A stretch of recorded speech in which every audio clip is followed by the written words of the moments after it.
So getting prepared is really the best way to handle all of this, and we're going to talk about it. So what would you say is sort of the most important thing leading up to a mommy makeover and how to sort of prepare?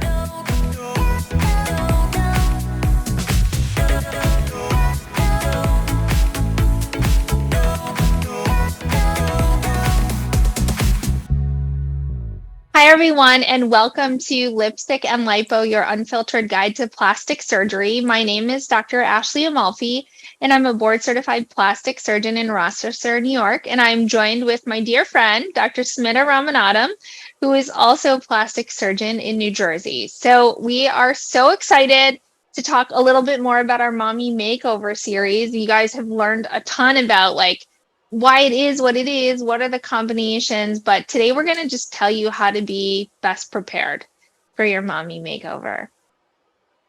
Yes. I mean, this is so key, and I can't even tell you guys how important this is, because really the more prepared you are, the better you're setting yourself up for success. And at the end of the day, I mean, you're investing a lot into this procedure, right? Time, money, all of this stuff. And so you really want to get things in line, in order, so that you just have the best results. At the end of the day, that's what we want for you, to have a smooth recovery and the best results that we can get for you. So getting prepared is really the best way to handle all of this, and we're going to talk about it. So what would you say is sort of the most important thing leading up to a mommy makeover and how to sort of prepare?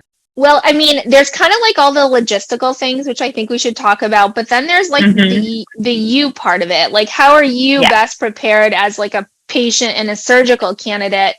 Because people are always what can I do? How can I be ready?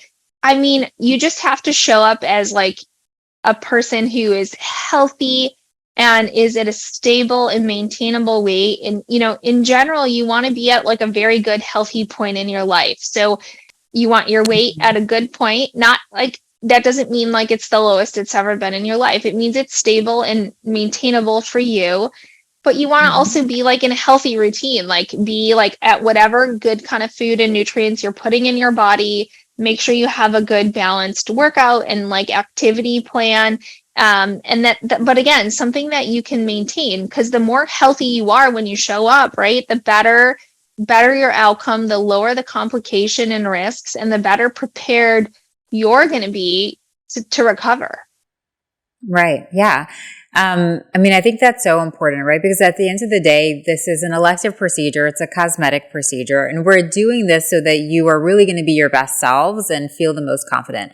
So the last thing we want to do is really kind of do these big procedures when you're not kind of as optimal health-wise as you can be. And that's okay. If there's still things that we need to work on, if you have diabetes and your sugar is still, your A1C is still high, or you're smoking, we can kind of address those things leading up to surgery, so that when it is time for surgery, you're sort of healthy, you're not smoking, your diabetes is under control, your blood pressure, whatever it is sort of controlled.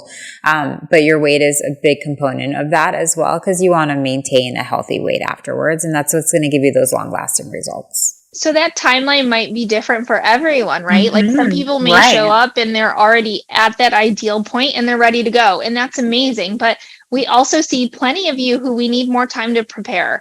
So to prepare so that you're ready for your elective surgery. So whether that means, helping you with weight loss, or a better exercise program, or better medical control of some of these other medical conditions that you have, we'll help coordinate those things with you, because it's just as important to us that you're in your best health, so that you're kind of ready for this big, exciting chapter.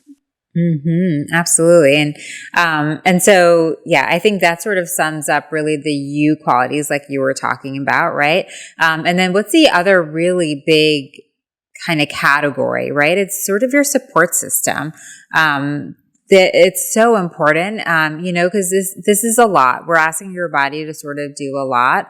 And this is really where it's going to be important to look at your day-to-day, the errands, the responsibilities you have, the things that you do every single day, and who can help you with those things. Because that just really allows you to sort of focus on yourself, focus on the healing time so that when you come back, you're better and stronger and more confident.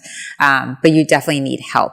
And you may or may not have family around, like some people are kind of stressed about this because they don't have family around, and there's so many ways that you can outsource it. You can hire help, like you can hire help around the house, or, mommy helpers or nurses, or, anyone who can actually physically be in the house and support you.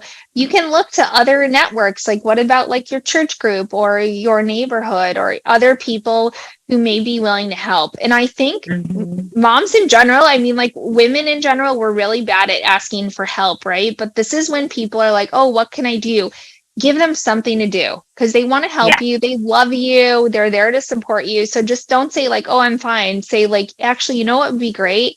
Can you swing by the grocery store and grab this and this? Or can you, grab takeout for the kids on this day? Or can you take them to this birthday party? Like, just start looking at, the first couple of weeks after your surgery and outsource, get help. Just ask and be okay with it. It's okay. Yeah, exactly. It's not forever. It's okay. Okay. Yes. It is for a short amount of time, but it really will it's a night and day in how you recover, right? To have some of those little things taken care of. I mean, even laundry, right? Like you're not going to be able to do your laundry, all of the chores. And then even, vacuuming, right? Vacuuming, carrying, like little things like that, which you probably don't even think twice about now. Those are all things that, you sort of need a plan in place. And even when it comes to if you have little ones at home, if they like to be held and carried, well, you're not going to be able to really carry them around in those initial couple of weeks. So I think it's really important to sort of just sit down and plan and have people available. And get the family used to that. Like, you don't want surgery to be like, okay, today everything changes. Mommy's not doing all these things now. Daddy's doing them, or grandma's doing them, or whatever. You want to kind of ease into them. So I tell moms, start thinking about like the physical stuff that you're doing day to day, like how to get the kid in the crib and in the car seat, and little tiny things that you're not even thinking about, because you want to start making those changes before surgery so that it's not a shock to the system when, all of a sudden mommy's sick and mommy can't do everything. So start implementing. Or even if you have a dog, right? Like even if you have a bigger dog that when you're walking the dog and, they're bigger, or they kind of pull on the leash, like you need someone to help you with all of that. Yes, exactly. And that's not going to be a stranger day one after surgery. So, just start thinking of all the little things that you do on a day-to-day basis, and think of, which of these are physical and can I not do, or are honestly just more than I need to extend myself. And then just lean on your network, lean on your support, and don't be afraid to ask for help. And if you need, help beyond what your family and friends can do, then there's so many options out there for all of that too. But the better you're able to just focus on you and your recovery and not worry about all this little extraneous stuff, you're better prepared because you're healthy and you're ready to go. And then everything, all the logistics has been planned so that you're able to just focus on your recovery. Then that's going to make, honestly, the best outcomes. And that's going to make you it always does. Prepared. That is how you prepare for your mommy makeover. Yeah, right. That's how you prepare. And guys, this is not something to be stressed about also. And sometimes, when you choose your surgery date will depend on when these things can come into play. So it's okay if you have to delay things a little bit.